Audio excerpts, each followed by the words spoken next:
which leads us into another basketball story. Basketball star Kevin Love is drawing new attention to mental health, a problem for many Americans practicing social distancing, of course, because of the coronavirus pandemic. 1 in 5 American adults experiences some form of mental illness each year.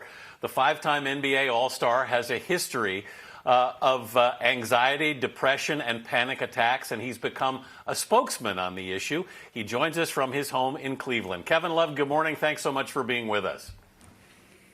Thanks for having me. I appreciate it. You donated $100,000 to arena workers, and several other players have followed suit. Why was it important for you to make that gesture?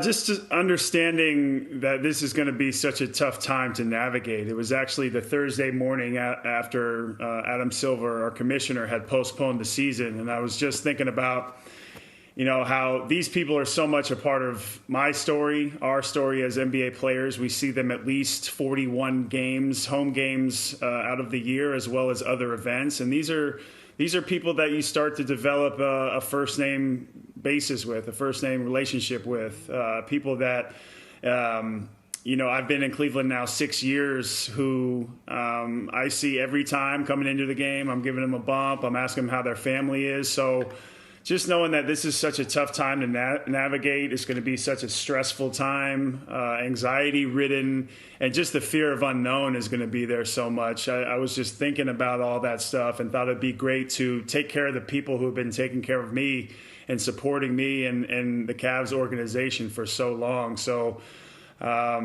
decided to, donate to them, the arena workers.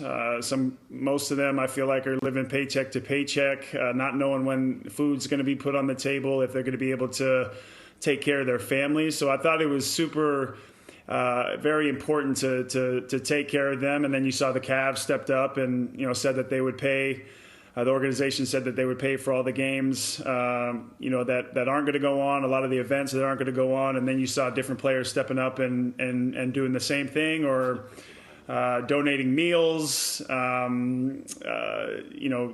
committing money to the nurses and the doctors in several different hospitals. So it kind of took on a life of its own. And I was incredibly happy to see other players step up and do something similar. It was really cool to see that. I think so too, Kevin. First, let's say bravo to you. Number one, that you know the workers' names. A lot of players don't, but you do. And the fact that they saw what you did and they followed your lead. Honestly, I think it says something about who you are as a person, as a man, and how you live your life. So bravo, bravo to you on that. You've also been so outspoken about your own, I mean that. You've been so outspoken about your own mental health issues and your own anxieties. How have you been coping during this time?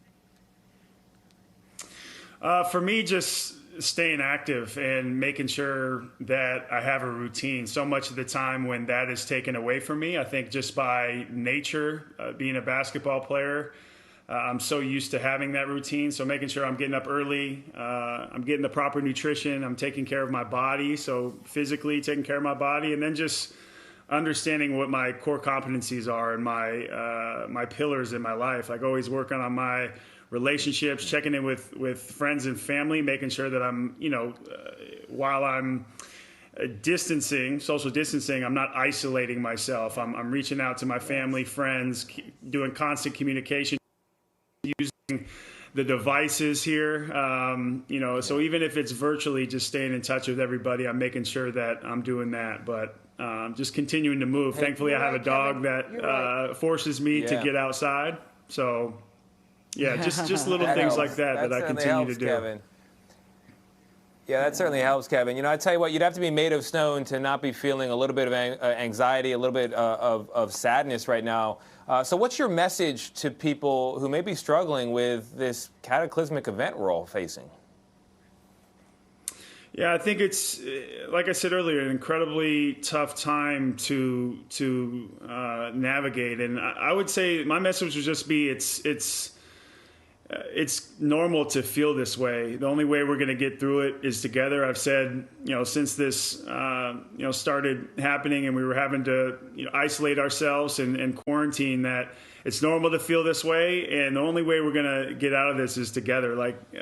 Human beings are so resilient, and we will get through this. And I think, the worst thing that can happen is if we come out of this unchanged. We have to be able to change and be there for each other and be better. So I do think there will be a lot of great things that come out of this. We may not be able to see it right now, and so much is changing every single day, and we don't know what life is going to look like after this, let alone the mental health of a lot of people coming out of this. But nothing unites us like the common and the same enemy. So I would say, just continue to commit to that sense of community, and know that everybody's going through something at this point and at this time. So just be kind and take care of the next man, take care of the next woman. Kevin Love. Mr. Kevin Love, amen to that. Thank you very much. And that is one cool piece of barnwood behind you. Thank you for being here.